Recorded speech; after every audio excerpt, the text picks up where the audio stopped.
നമസ്കാരം. സകലമാന കേരളത്തിലേക്ക് സ്വാഗതം. നോക്കാം ആദ്യം പ്രധാന വാർത്തകൾ. കാട്ടാനപ്പേടി ഒഴിയാതെ നിലമ്പൂർ. ജനവാസ മേഖലയിൽ കാട്ടാന എത്തിയത് പുലർച്ചെ വ്യാപകമായി കൃഷി നശിപ്പിച്ചു.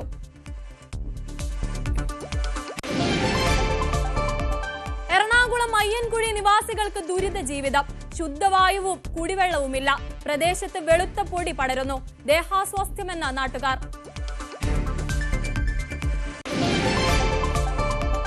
കാക്കനാട് തെങ്ങോട് മേഖലയിൽ അനധികൃത മണ്ണെടുപ്പ്. വീടുകൾ നിലം പൊത്തുമെന്ന ആശങ്ക. പരാതിപ്പെട്ടാൽ ഭീഷണിയെന്ന നാട്ടുകാർ. മുക്കം അഗസ്ത്യമുഴിയിൽ പഴക്കട തകർത്തു. ആക്രമണത്തിന് പിന്നിൽ സാമൂഹ്യ വിരുദ്ധർ. 2 പേർ ഭീഷണിപ്പെടുത്തിയെന്ന കടയുടമ മുജീബ് റഹ്മാൻ.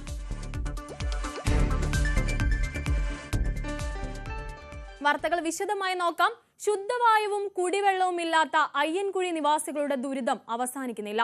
പ്രദേശത്ത് വെളുത്ത പൊടി രൂപത്തിലുള്ള വസ്തു വ്യാപകമായി വീഴുന്നതായാണ് പരാതി. ശരീരം ചുമന്ന് തടിച്ചും ചൊറിച്ചിൽ അനുഭവപ്പെട്ടും ബുദ്ധിമുട്ടുകയാണ് ഇവിടുത്തെ നാട്ടുകാർ. കളക്ടർ ഇടപെട്ട് പ്രശ്നം പരിഹരിക്കാമെന്ന് പറഞ്ഞിട്ടും നടപടി ഉണ്ടാകുന്നില്ലെന്നാണ് നാട്ടുകാരുടെ ആരോപണം. വായുവും വെള്ളവും മലിനമായ താമസയോഗ്യമല്ലാത്തയിടത്താണ് അയ്യൻകുഴി നിവാസികൾ താമസിക്കുന്നതെന്നാണ് മലിനീകരണ നിയന്ത്രണ ബോർഡ് ഹൈക്കോടതിയിൽ സമർപ്പിച്ച റിപ്പോർട്ടിലടക്കം പറയുന്നത്. എന്നാൽ ഇവരുടെ ദുരിതം അവസാനിക്കുന്നില്ല. വെള്ളിയാഴ്ച രാവിലെ മുതലാണ് വ്യാപകമായി വെളുത്ത പൊടി വീഴുന്നത് ജനങ്ങളുടെ ശ്രദ്ധയിൽപ്പെട്ടത്. കിണറുകളിലും വെള്ളത്തിലും വാഹനങ്ങളുടെ പുറത്തുമെല്ലാം പൊടി കാണാം. ശരീരത്തിൽ വീണവർക്ക് ചൊറിച്ചിൽ അനുഭവപ്പെട്ടു. 12 മണി കഴിഞ്ഞപ്പോൾ മുതലേ ഞങ്ങളുടെ ഇവിടെ എല്ലായിടത്തും ഞങ്ങളുടെ വീടിൻ്റെ ഉള്ളിൽ വരെ ഈ സൈസ് വെളുത്ത പൊടിയായിരുന്നു. അപ്പം ഞങ്ങൾക്ക് അത് വന്നു കഴിഞ്ഞ് കുറച്ച് ദിവസം നേരം കഴിഞ്ഞപ്പോഴത്തേക്ക് ഞങ്ങൾക്ക് എന്തോ ഒരു ഇറിറ്റേഷൻ പോലെ തോന്നി. അപ്പോൾ ഇറയത്തൊക്കെ ഞാനിങ്ങനെ ചെന്ന് നോക്കി, ഇപ്പം പാസേജിലൊക്കെ ഇങ്ങനെ നിറച്ച് പൊടി പോലെ കിടക്കുക. അപ്പോൾ കണ്ണിനൊക്കെ എന്തോ ഒരു വിഷമം, അങ്ങനെ ഒരു ചൊറിച്ചിലോ എന്തൊക്കെയോ ബുദ്ധിമുട്ടായിരുന്നു ഞങ്ങൾക്ക് കുറേ നേരത്തേക്ക്. പൊടിശല്യം രൂക്ഷമായതോടെ റിഫൈനറിക്ക് മുന്നിൽ നാട്ടുകാർ പ്രതിഷേധിച്ചു. എന്നാൽ പൊടി വന്നത് കൊച്ചിൻ റിഫൈനറിയിൽ നിന്നോ HOCയിൽ നിന്നോ അല്ലെന്നാണ് അധികൃതരുടെ മറുപടി. കുടിവെള്ളവും മലിനമായതോടെ പഞ്ചായത്തിൽ നിന്നുമാണ് വെള്ളം എത്തിച്ചു നൽകിയത്. 9.5 ഏക്കർ സ്ഥലത്ത് താമസിക്കുന്ന അയ്യൻകുഴിയിലെ 42 കുടുംബങ്ങൾ ദീർഘകാലമായി അതിജീവനത്തിനുള്ള പോരാട്ടത്തിലാണ്. ന്യൂസ് 18 കൊച്ചി. എറണാകുളം കാക്കനാട് മേഖലയിൽ അനധികൃത മണ്ണെടുപ്പ് വ്യാപകമാകുന്നു. അശാസ്ത്രീയമായ രീതിയിൽ മണ്ണെടുക്കുന്നത് മൂലം സമീപത്തെ പല വീടുകളും എപ്പോൾ വേണമെങ്കിലും ഇടിഞ്ഞു വീണേക്കാമെന്ന നിലയിലാണ്. പരാതിയുമായി ചെന്നാൽ ഭീഷണിപ്പെടുത്തുകയാണ് പതിവ്.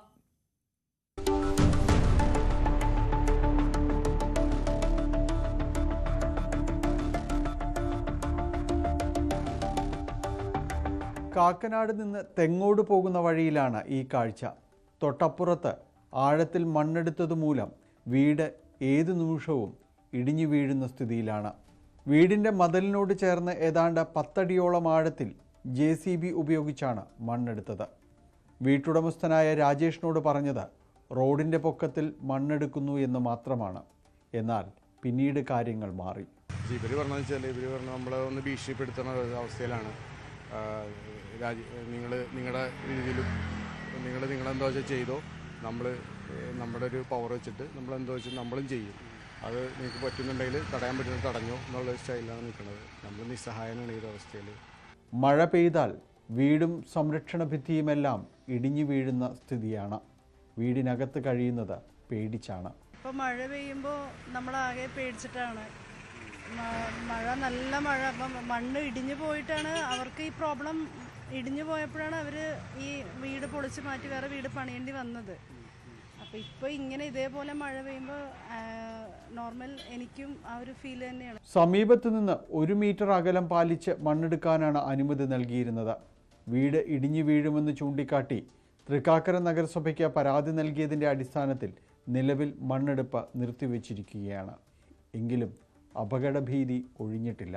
സംരക്ഷണ ഭിത്തി കെട്ടി നൽകുമെന്ന് സ്ഥലയുടമ പറഞ്ഞെങ്കിലും ഒരു നടപടിയും ഇക്കാര്യത്തിൽ ഉണ്ടായിട്ടുമില്ല. ന്യൂസ് 18 കൊച്ചി. പട്ടാമ്പിക്കാരുടെ പതിറ്റാണ്ടുകളായുള്ള ആവശ്യമായ പൊതുശ്മശാനം തുറക്കാൻ നടപടിയാകുന്നു. ഭരണാനുമതി ലഭ്യമായതോടെ ടെൻഡർ നടപടികൾ പൂർത്തിയാക്കി. പട്ടാമ്പിയിലെ ജനങ്ങളുടെ ഏറെക്കാലത്തെ ആവശ്യമായ പൊതുശ്മശാനം തുറക്കാനുള്ള നടപടികൾക്കാണ് ഇപ്പോൾ തുടക്കമാകുന്നത്. വർഷങ്ങൾ നീണ്ട കോടതി വ്യവഹാരങ്ങൾക്കും രാഷ്ട്രീയ ആരോപണങ്ങൾക്കും മുറവിളികൾക്കും ശേഷം ജില്ലാ കളക്ടർ ശ്മശാനം തുറക്കാനുള്ള ഉത്തരവ് പുറപ്പെടുവിച്ചതോടെയാണ് നടപടികൾ ആരംഭിച്ചത്. ശ്മശാനത്തിനായി പണ്ട് കെട്ടിടം നിർമ്മിച്ചിരുന്നു. മറ്റ് നിർമ്മാണങ്ങൾക്കായി മുഹമ്മദ് മുഹ്സിൻ MLA 55 ലക്ഷം രൂപയും MP VK ശ്രീകണ്ഠൻ 50 ലക്ഷം രൂപയും അനുവദിച്ചിരുന്നു. MLA ഫണ്ടിന് ഭരണാനുമതി ലഭിച്ചതോടെയാണ് ടെൻഡർ പൂർത്തിയാക്കി നിർമ്മാണം ആരംഭിക്കുന്നത്. 55 ലക്ഷം രൂപ നമ്മുടെ സംസ്ഥാന സർക്കാരും 50 ലക്ഷം രൂപ കേന്ദ്ര സർക്കാരുമാണ് നമുക്ക് അനുവദിച്ചിട്ടുള്ളത്. അപ്പോൾ ജനങ്ങളുടെ പതിറ്റാണ്ടുകളായിട്ടുള്ള ഒരു ആവശ്യം കൂടി നിറവേറ്റാൻ പോകുന്നതിൻ്റെ ചാരിതാർത്ഥ്യം കൂടി ഈ അവസരത്തിൽ സൂചിപ്പിക്കുകയാണ്. പട്ടാമ്പി പഞ്ചായത്തായിരിക്കുമ്പോൾ 1970-ലാണ് നമ്പ്രം റോഡിൽ പൊതുശ്മശാനം സ്ഥാപിച്ചത്. 2012-ലെ UDF ഭരണസമിതിയുടെ ഫണ്ട് ഉപയോഗിച്ച് നമ്പ്രത്തുള്ള സ്ഥലത്ത് ആധുനിക രീതിയിലുള്ള വാതക ശ്മശാനം സജ്ജീകരിച്ച് തുറക്കാൻ ശ്രമിച്ചെങ്കിലും പ്രദേശവാസികളുടെ പരാതിയിൽ ഹൈക്കോടതിയിൽ കേസ് നടക്കുന്നതിനാൽ തുറക്കാനായില്ല. ഭാരതപ്പുഴയോരത്ത് നിലകൊള്ളുന്ന ശ്മശാനത്തിൽ കർമ്മങ്ങൾ ചെയ്യാനുള്ള സൗകര്യമുണ്ട്. അനുബന്ധ ഉപകരണങ്ങൾ, ശുചിമുറി, പാർക്കിംഗ് എന്നിവ സജ്ജമാക്കാനുണ്ട്. നിലവിൽ പട്ടാമ്പി മേഖലയിലുള്ളവർ ഷൊർണൂർ, ചെറുതുരുത്തി എന്നിവിടങ്ങളിലെ ശ്മശാനങ്ങളാണ് ശവസംസ്കാരത്തിന് ഉപയോഗിക്കുന്നത്. പട്ടാമ്പിയിൽ പൊതുശ്മശാനം പ്രവർത്തനം ആരംഭിക്കുന്നതോടെ ശവസംസ്കാരത്തിനും മരണാനന്തര കർമ്മങ്ങൾക്കും ദൂരസ്ഥലങ്ങളിലേക്ക് പോകേണ്ടി വരില്ല. ന്യൂസ് 18 പട്ടാമ്പി. മലപ്പുറം നിലമ്പൂരിൽ വീണ്ടും കാട്ടാനയിറങ്ങി. ജില്ലാ ആശുപത്രി പരിസരത്താണ് രാവിലെ കാട്ടാനയെ കണ്ടത്. പ്രദേശത്തോട് ചേർന്നുള്ള മേഖലയിലെ കൃഷിയും കാട്ടാന നശിപ്പിച്ചിട്ടുണ്ട്. ഇന്ന് പുലർച്ചെ നിലമ്പൂർ ജില്ലാ ആശുപത്രി പരിസരത്തും പകർത്തിയതാണ് ഈ ദൃശ്യം. ജില്ലാ ആശുപത്രി റോഡിലൂടെ നിലമ്പൂർ കോവിലകത്തുമുറി ഭാഗത്തേക്കാണ് കാട്ടാന എത്തിയത്. ഇവിടെ കൃഷിനാശവും വരുത്തിയിട്ടുണ്ട്. ചാലിയാർ പുഴയുടെ മുടവണ്ണ കടവിലൂടെയാണ് കാട്ടാന ജനവാസ കേന്ദ്രങ്ങളിലേക്ക് വരുന്നത്. വനം വകുപ്പ് അടിയന്തര നടപടികൾ സ്വീകരിക്കണമെന്ന ആവശ്യം ശക്തമാവുകയാണ്. നിലമ്പൂർ ടൗണിൽ ഏകദേശം 6-7 വീടുകളിൽ ആന കയറി. ടൗണിന് ജില്ലാ ആശുപത്രിക്ക് സമീപമാണ് ആന കയറിയിട്ടുള്ളത്.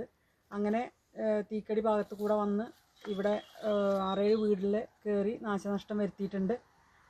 ഇത് നിരന്തരം ഫോറസ്റ്റിൽ പറയുന്നുണ്ട്. പക്ഷേ ഫെൻസിങ്ങും കാര്യങ്ങളും ഒക്കെ ഉണ്ടായിട്ടും ഇങ്ങനെ ആന ഈ പിളച്ചയ്ക്ക് വരുന്നത് നമുക്ക് ഒരു ഭീകരാന്തരീക്ഷമാണ് നിലവിൽ ഇവിടെ ഉള്ളത്. നിലമ്പൂർ കോവിലകത്തുമുറി MSP ക്യാമ്പ്, ആശുപത്രിക്കുന്ന് മേഖലകളിലെല്ലാം കാട്ടാന ശല്യം അതിരൂക്ഷമാണ്. നിലമ്പൂർ ജില്ലാ ആശുപത്രി പരിസരം വരെ കാട്ടാന എത്തിയത് ജനങ്ങളുടെ ആശങ്കയെ വർദ്ധിപ്പിക്കുന്നു. ഇവിടെ നിന്നും കേവലം 50 മീറ്റർ ദൂരം മാത്രമാണ് ടൗണിലേക്കുള്ളത്. ന്യൂസ് 18 മലപ്പുറം. കോതമംഗലത്തിന് സമീപം റോഡരികിൽ പരുക്കേറ്റ നിലയിൽ കാണപ്പെട്ട മരപ്പട്ടിയെ വനപാലകർ രക്ഷപ്പെടുത്തി. കോതമംഗലം അമ്പലപ്പാറ ഭാഗത്ത് ജനവാസ മേഖലയിലാണ് മരപ്പട്ടിയെ കണ്ടത്. സമീപവാസിയായ ജോബിയാണ് പരുക്കേറ്റ നിലയിൽ മരപ്പട്ടിയെ ആദ്യം റോഡരികിൽ കാണുന്നത്. ഉടനെ വനപാലകരെ വിവരമറിയിക്കുകയായിരുന്നു. കോതമംഗലത്ത് നിന്ന് RRT സംഘം എത്തിയാണ് മരപ്പട്ടിയെ രക്ഷപ്പെടുത്തിയത്. മരപ്പട്ടിക്ക് ചികിത്സ നൽകിയ ശേഷം വനത്തിൽ തുറന്നുവിടും.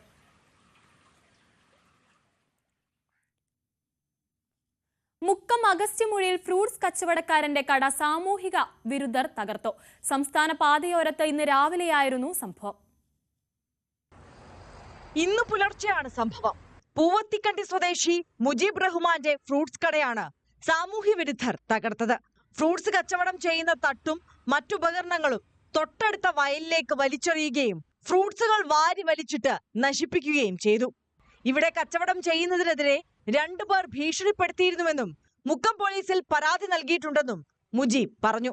ഞാൻ രാത്രി സാധനം എടുക്കാൻ പോയി മഞ്ചേരി. തിരിച്ചു വരുമ്പോൾ ഇന്നുകൊണ്ട് അടുത്ത കടക്കാരൻ ഒരു 6 മണിക്ക് എന്നെ വിളിച്ച് പറഞ്ഞു, ഇവിടെ എൻ്റെ പെട്ടിൻ്റെയൊക്കെ ഇട്ട് താഴോട്ട് ഇട്ടാണ്, അപ്പോൾ നീ പെട്ടെന്ന് വാറിഞ്ഞു. അപ്പം ഞാൻ മഞ്ചേരിയിൽ നിന്ന് സാധനം എടുത്തുകൊണ്ടിരിക്കുകയാണ്. അപ്പോൾ ഞാൻ പിന്നെ കുറച്ച് സാധനം എടുത്ത് അത് ബാക്കിയില്ല എടുക്കാതെ ഞാൻ പെട്ടെന്ന് ഇങ്ങോട്ട് വന്നപ്പം ഇവിടെ താഴെ മൊത്തം ഇവിടെ വലിച്ചെടുത്ത് താഴോട്ട് ഇട്ടാണ്. 1 ലക്ഷത്തോളം രൂപയുടെ നഷ്ടമുണ്ടായിട്ടുണ്ട്. സംഭവത്തിൽ പോലീസ് കേസെടുത്ത് പ്രതികളെ പിടികൂടണമെന്നും കച്ചവടക്കാർക്ക് സംരക്ഷണം നൽകണമെന്നും അല്ലാത്ത പക്ഷം ശക്തമായ സമരപരിപാടികളുമായി മുന്നോട്ടു പോകുമെന്നും INTUC നേതാക്കൾ പറഞ്ഞു. 2 ദിവസം മുമ്പ് ചില സാമൂഹികരോഗികൾ വന്ന് പറഞ്ഞിരുന്നു ഇവിടെ കച്ചവടം ചെയ്യാൻ സാധിക്കില്ല എന്നും ഭീഷണിപ്പെടുത്തിയുണ്ടായിരുന്നു. അതിന്റെ അടിസ്ഥാനത്തിലാണ് ഇന്ന് ഇവിടെ നശിപ്പിക്കുന്നത്. ഞങ്ങൾക്ക് പറയാനുള്ളത്, ഇവിടെ തൊഴിലെടുക്കുന്ന തൊഴിലാളികൾക്ക്, തെരുവോര കച്ചവടക്കാർക്ക് ഇവിടെ കച്ചവടം ചെയ്യാനുള്ള സംരക്ഷണം പോലീസ് ഉറപ്പുവരുത്തണം. അതിന് ഇതിന്റെ പേരിൽ ശക്തമായ നടപടിയെടുത്ത് പോലീസ് മുമ്പോട്ട് പോകണം. അല്ലാത്ത പക്ഷം ശക്തമായ സമര നടപടികളുമായിട്ട് ഞങ്ങൾ മുമ്പോട്ട് പോകും. ന്യൂസ് 18 മുക്കം. അംഗപരിമിതർക്ക് മുച്ചക്ര വാഹനം വിതരണം ചെയ്ത് പട്ടാമ്പി ബ്ലോക്ക് പഞ്ചായത്ത്. തെരഞ്ഞെടുത്ത 13 പേർക്കാണ് സൈഡ് വീലോട് കൂടിയ സ്കൂട്ടർ നൽകിയത്. 22 ലക്ഷം രൂപ വകയിരുത്തിയാണ് പദ്ധതി നടപ്പിലാക്കിയത്. പട്ടാമ്പി ബ്ലോക്ക് പഞ്ചായത്തിന്റെ ഭിന്നശേഷി സൗഹൃദ പദ്ധതിയുടെ ഭാഗമായാണ് ഭിന്നശേഷിക്കാർക്ക് സൈഡ് വീലോട് കൂടിയ സ്കൂട്ടർ വിതരണം ചെയ്തത്. 2024-25 വാർഷിക പദ്ധതിയിൽ 22 ലക്ഷം രൂപയാണ് പദ്ധതിക്ക് വകയിരുത്തിയത്. 13 പേർക്കാണ് ഇപ്പോൾ സൈഡ് വീലോട് കൂടിയ സ്കൂട്ടർ നൽകിയത്. കെൽട്രോൺ വഴിയാണ് പദ്ധതി നടപ്പാക്കിയത്. ജനറൽ വിഭാഗത്തിൽ 9 പേർക്കും SC വിഭാഗത്തിൽ 4 പേർക്കുമാണ് സ്കൂട്ടർ നൽകിയത്. ഇതിൽ 4 പേർ വനിതകളാണ്. ബ്ലോക്ക് പഞ്ചായത്ത് പ്രസിഡന്റ് ഗീതാ മണികണ്ഠൻ ഗുണഭോക്താക്കൾക്ക് സ്കൂട്ടറുകൾ കൈമാറി. നമ്മുടെ വീട്ടില് മറ്റുള്ള ആളുകൾ തൊഴിലിന് പോയിട്ടായി ജീവിക്കുന്നുണ്ടാവുക. അപ്പൊ അവരുടെ ഒരു തൊഴിലും കൂടി നഷ്ടപ്പെട്ടിട്ടാണ് നിങ്ങൾ ഈ പേപ്പറായിട്ട് വരുന്നത്. അപ്പൊ ആ ഒരു ബുദ്ധിമുട്ടൊക്കെ നിങ്ങൾ സഹിച്ചിട്ടുണ്ട്. എന്തായാലും അതിനൊക്കെ ക്ഷമ പറയുകയാണ്. എന്തായാലും നല്ലൊരു ധന്യ മുഹൂർത്താണ്. എന്തായാലും നമുക്ക് അത് നിറവേറ്റാൻ സാധിച്ചു എന്നുള്ളൊരു സന്തോഷം. ഗ്രാമസഭകളിൽ നിന്നും പഞ്ചായത്ത് മുഖേനയാണ് ഗുണഭോക്താക്കളെ തെരഞ്ഞെടുത്തത്. നേരത്തെ 9 പേർക്ക് സ്കൂട്ടർ നൽകിയിരുന്നു. ഇതടക്കം 22 പേർക്കാണ് നിലവിലെ ബ്ലോക്ക് പഞ്ചായത്ത് ഭരണസമിതി മുച്ചക്ര വാഹനം നൽകിയത്. ന്യൂസ് 18 പട്ടാമ്പി. ലഹരി വ്യാപനവും അക്രമങ്ങളും രൂക്ഷമാകുന്ന കാലത്ത് കളരിപ്പയറ്റിനെ ലഹരിയാക്കിയ ഒരു കൂട്ടം വിദ്യാർത്ഥികളും യുവാക്കളും വീട്ടമ്മമാരുമുണ്ട് തിരുവനന്തപുരത്ത്. വർഷങ്ങളുടെ പഴക്കമുള്ള ഭരതക്ഷേത്ര കളരിയിലെ ഈ 100-ൽ പരം അഭ്യാസികളുടെ വിശേഷം കാണാം ഇനി.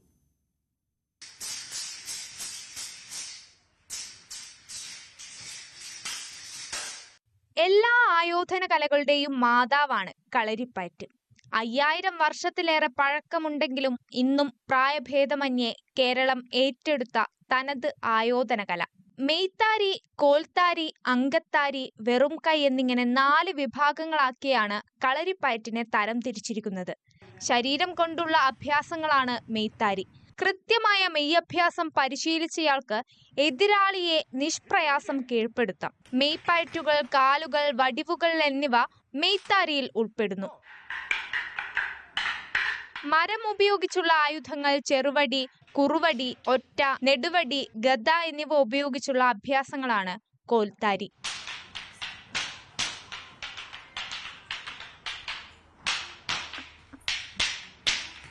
അങ്കത്താരിയിലാകട്ടെ പേരുപോലെ തന്നെ മുഴുവൻ അംഗം വെട്ടാണ്. വാള്, പരിച, ഉറുമി, കുന്തം, കത്തി, കത്തിവാൾ, മഴു എന്നീ ആയുധങ്ങൾ ഉപയോഗിച്ചാണ് പയറ്റുകൾ.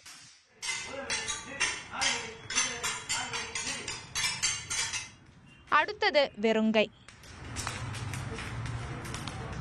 ശാസ്ത്രീയമായി ചിട്ടപ്പെടുത്തിയ കളരിപ്പയറ്റ് ദൈനംദിന പരിശീലനം കൊണ്ട് ആർജിക്കാവുന്ന അഭ്യാസമുറയാണ്. ആത്മരക്ഷയ്ക്കും വ്യക്തിത്വ വികാസത്തിനും ഒരുപോലെ സഹായകമാണ് പയറ്റ്. ശരീരത്തിൻ്റെയും അതുപോലെ തന്നെ മനസ്സിൻ്റെയും മാലിന്യത്തെ അരിഞ്ഞു കളയാൻ ഒരു പക്വതയുള്ള കളരിപ്പയറ്റ്. അതുകൊണ്ട് തന്നെ മാനസികമായിട്ട് അവർക്ക് ഉന്നതി ഉണ്ടാവാൻ ഇത് സഹായിക്കുന്നുണ്ട്. ഇപ്പോൾ നമ്മൾ നേരത്തെ കണ്ട വാളും പരിചയമൊക്കെ പയറ്റിയ കുഞ്ഞുങ്ങളെല്ലാം ചെറിയ പ്രായത്തിൽ വന്നവരാണ്. നമുക്കൊരു തെളിവുണ്ട്. കാരണം അവരിപ്പോഴും ഒരു മാർഗത്തിലും തെറ്റിത്തിരിഞ്ഞു പോവാതെ ഇപ്പോഴും അച്ഛനെയും അമ്മയും സപ്പോർട്ട് ചെയ്ത് ഒരു നല്ലൊരു ജോലി മേടിക്കാനായി നന്നായിട്ട് പഠിച്ച് അധ്വാനിച്ച് സമൂഹത്തിൽ നല്ല വ്യക്തിയാകാൻ വേണ്ടി ശ്രമിക്കുന്ന ആൾക്കാരാണ് കുഞ്ഞുങ്ങളെല്ലാം. തെളിവ് തന്നെയാണ്. തീർച്ചയായിട്ടും ഈ വിദ്യ നമ്മൾ പ്രചരിപ്പിച്ചു കഴിഞ്ഞാൽ ഇപ്പോൾ കാണുന്ന ഈ അക്രമവാസന എല്ലാം ഇല്ലാതാവും. ജാതി, മത, ലിംഗഭേദമന്യേ എല്ലാവരും കളരിയെ ഏറ്റെടുത്തെങ്കിലും പെൺകുട്ടികളും വീട്ടമ്മമാരുമാണ് മുൻനിരയിൽ.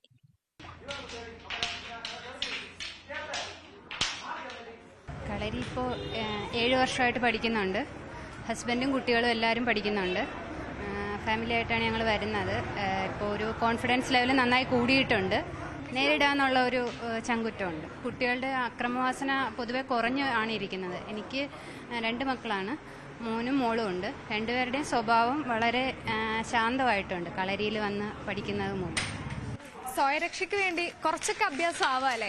ഇപ്പം നേരത്തെ പറഞ്ഞതുപോലെ ഇന്നത്തെ കാലത്ത് ഈ വർദ്ധിച്ചു വരുന്ന ലഹരി ഉപയോഗം, അതുപോലെ ഈ അക്രമ സ്വഭാവങ്ങൾ, നമ്മുടെയൊക്കെ ഒരു മെൻ്റൽ ഹെൽത്ത്, അതിനൊക്കെ ഏറ്റവും മെച്ചപ്പെടുത്താൻ ഈ ലഹരി ഉപയോഗമൊക്കെ കൺട്രോൾ ചെയ്യാനൊക്കെ ഇത്തരം ആയോധന കലകൾ സഹായിക്കുമെന്ന് തന്നെയാണ് കണ്ടെത്തൽ. എന്തായാലും ഇവിടെ തകൃതിയായി തന്നെ ഈ കളരിപ്പയറ്റ് മുന്നോട്ട് പോവുകയാണ്. അതങ്ങനെ തന്നെ പോട്ടെ. ക്യാമറാമാൻ ബിബിൻ മുരളിക്കൊപ്പം ആയിഷത്തുൽ ഷംന, ന്യൂസ് 18. കായംകുളം പത്തിയൂർ പുളിയറ SKV ഹൈസ്കൂളിലെ പഠനോത്സവം ശ്രദ്ധേയമായി. ഓണാട്ടുകരയുടെ കാർഷിക ഭക്ഷണ പാരമ്പര്യം ഉൾക്കൊള്ളിച്ചുള്ളതായിരുന്നു പഠനോത്സവം. ഓണാട്ടുകരയുടെ തനത് ഭക്ഷണ വിഭവങ്ങളാണ് അണിനിരത്തിയത്. കൊഞ്ച്, മാങ്ങ, കപ്പ, കാച്ചിൽ, ചേമ്പ്, പുഴുക്ക്, ഇലയട, കൊഴുക്കട്ട, എള്ളുണ്ട, മാമ്പഴ പുളിശ്ശേരി, ഉപ്പിലിട്ടവ, അങ്ങനെ നീളുന്നു വിഭവങ്ങൾ. ഓണാട്ടുകരയുടെ കാർഷിക സംസ്കാരത്തെക്കുറിച്ച് അവബോധം നൽകാനായി നെല്ല്, എള്ള്, കരിമ്പ്, ചോളം, കപ്പ, കാച്ചിൽ, ചേമ്പ്, ചേന, ചക്ക, നക്ഷത്രപ്പുളി എന്നിവയും പ്രദർശനത്തിൽ ഉണ്ടായിരുന്നു. ആവശ്യക്കാർക്ക് വാങ്ങാനും അവസരമുണ്ടാക്കിയിരുന്നു. തനത് കാർഷിക പാരമ്പര്യം വിളിച്ചോതുന്ന നെല്ല്, എള്ള് തുടങ്ങിയ കാർഷിക വിഭവങ്ങളും അതോടൊപ്പം നാടൻ ഭക്ഷണത്തിൻ്റെ രുചിയും മണവും ഉൾക്കൊണ്ടുകൊണ്ടുള്ള നാടൻ ഭക്ഷണ വിഭവങ്ങളും കുട്ടികൾ സ്റ്റോളിൽ ഒരുക്കിയിരുന്നു. പത്തിയൂരിന്റെ പ്രാദേശിക ചരിത്ര രചനയും മനുഷ്യ ശരീരത്തിലെ അവയവങ്ങളുടെ മാതൃകകളും പ്രദർശനത്തിൽ ഉൾപ്പെടുത്തിയിരുന്നു. കഴിഞ്ഞ അധ്യയന വർഷം കുട്ടികൾ ആർജിച്ച പഠന മികവിന്റെ ദൃശ്യാവിഷ്കാരമാണ് പഠനോത്സവം എന്ന പേരിൽ ഇന്നിവിടെ നടന്നത്. ശാസ്ത്ര, ഗണിതശാസ്ത്ര, സാമൂഹ്യശാസ്ത്ര മേളകളെ അനുസ്മരിപ്പിക്കും വിധം കുഞ്ഞുങ്ങൾ വിവിധ സ്റ്റാളുകൾ ഉണ്ടാക്കുകയും അവിടെ അവരാർജിച്ച കഴിവുകൾ പ്രകടിപ്പിക്കുകയും ചെയ്തു. ആകാശവിസ്മയങ്ങളെ അടുത്തറിയാനായി സ്റ്റെല്ലേറിയം എന്ന എഡ്യൂക്കേഷൻ സോഫ്റ്റ്വെയർ കുട്ടികൾ പരിചയപ്പെടുത്തി. വിദ്യാർത്ഥികൾക്കൊപ്പം അധ്യാപകരും രക്ഷകർത്താക്കളും പരിപാടിയിൽ പങ്കാളികളായി. ന്യൂസ് 18 കായംകുളം. എറണാകുളം ജില്ലയിലെ പാമ്പാക്കുട ശ്രീനാരായണപുരം ക്ഷേത്രത്തിലെ മീനഭരണി ഉത്സവത്തിന് തുടക്കമായി. ഉത്സവത്തിന്റെ ഭാഗമായി നവീകരണ കലശവും നടന്നു. ക്ഷേത്രം തന്ത്രി ബ്രഹ്മശ്രീ സത്യപാലൻ, മേൽശാന്തി Unnikrishnan, SNDP Yogam Muvattupuzha union president VK Narayanan, ശാഖാ പ്രസിഡന്റ് KK തമ്പി തുടങ്ങിയവർ നേതൃത്വം നൽകി. താലപ്പൊലി, ഘോഷയാത്ര, അന്നദാനം, വിവിധ കലാപരിപാടികൾ എന്നിവയും നടക്കും. ഏപ്രിൽ 1-നാണ് പൊങ്കാല മഹോത്സവം.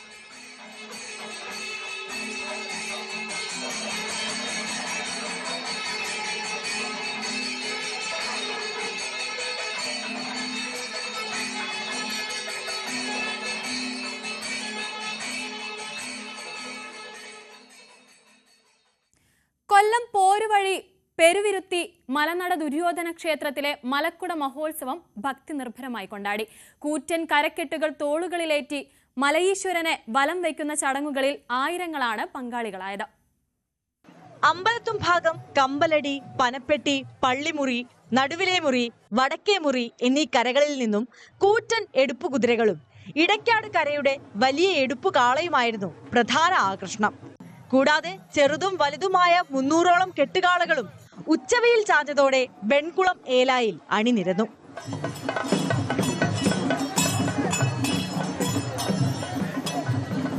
മലയപ്പൂപ്പന്റെ പ്രതിപുരുഷനായ ഊരാളി കറുപ്പ് കച്ചയുടുത്ത് ഭാരമേറിയ മലക്കുടയേന്തി ഉറഞ്ഞുതുള്ളി മലയിറങ്ങിച്ചെന്ന് അനുഗ്രഹം ചൊരിയുന്നതോടെയാണ് കെട്ടുകാഴ്ചകൾ കുന്നുകയറുന്നത്.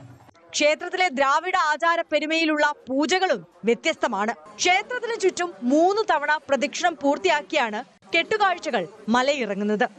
തുടർന്ന് നടന്ന ആചാരപരമായ ചടങ്ങുകൾക്ക് ശേഷം ഉത്സവം കൊടിയിറങ്ങി. ന്യൂസ് 18 കൊട്ടാരക്കര.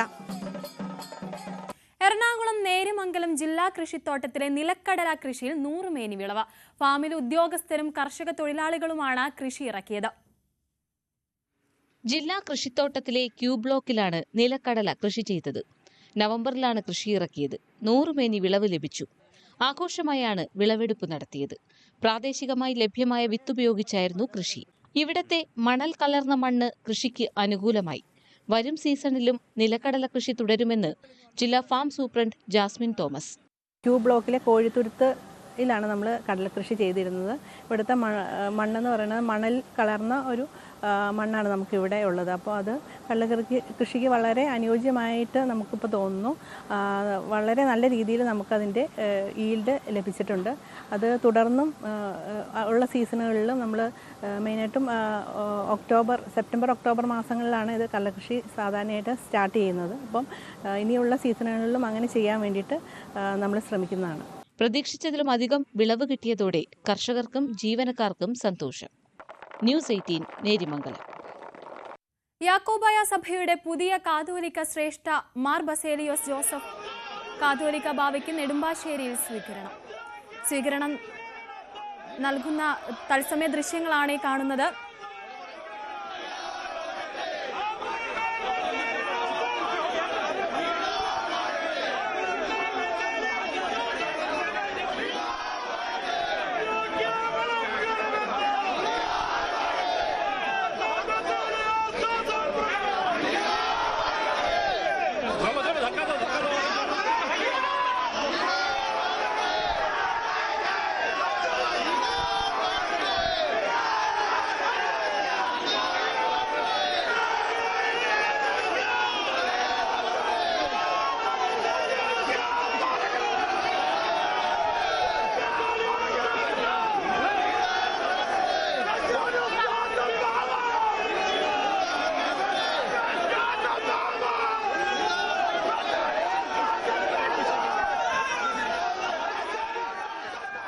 ഡാനി ഇപ്പോൾ ഉണ്ട് വാർത്തയുടെ വിവരങ്ങളുമായി. ഡാനി, എന്താണ് കൂടുതൽ വിശദാംശങ്ങൾ? തെരഞ്ഞെടുക്കപ്പെട്ട ബസേലിയോസ് ജോസഫ് കാത്തോലിക്ക ബാബ ഇപ്പോൾ ശേഷം തിരിച്ചെത്തിയിരിക്കുന്നു. അദ്ദേഹത്തിന് നൽകുന്ന സ്വീകരണമാണ് നമ്മൾ ദൃശ്യങ്ങളിൽ കാണുന്നത്. നെടുമ്പാശ്ശേരി വിമാനത്താവളത്തിൽ നിരവധിയായ സഭാ പ്രവർത്തകർ, അതോടൊപ്പം തന്നെ മറ്റ് മേലധ്യക്ഷന്മാർ എല്ലാവരും തന്നെ ഇവിടെ സന്നിഹിതരായിട്ടുണ്ട്.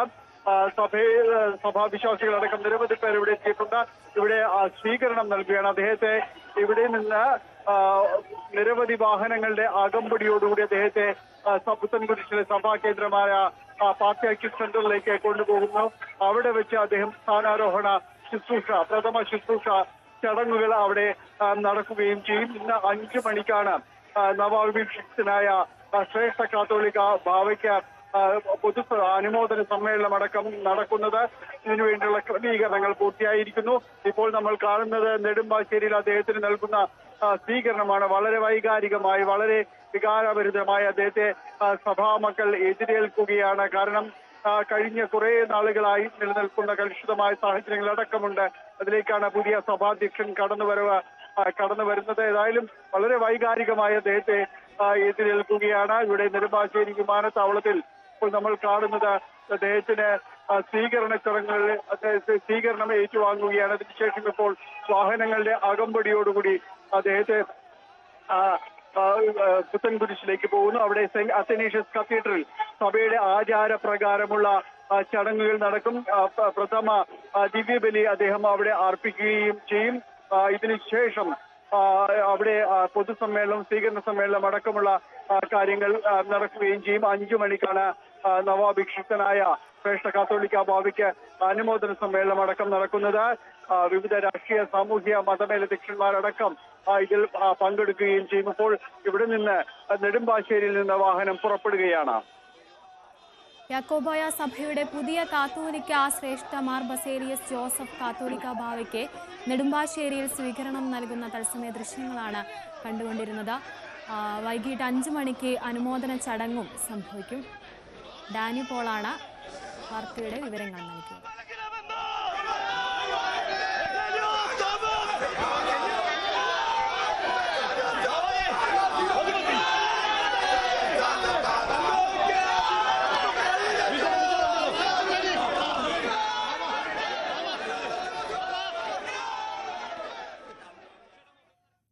സകലമാന കേരളം പൂർണ്ണമാകുന്നു. നമസ്കാരം.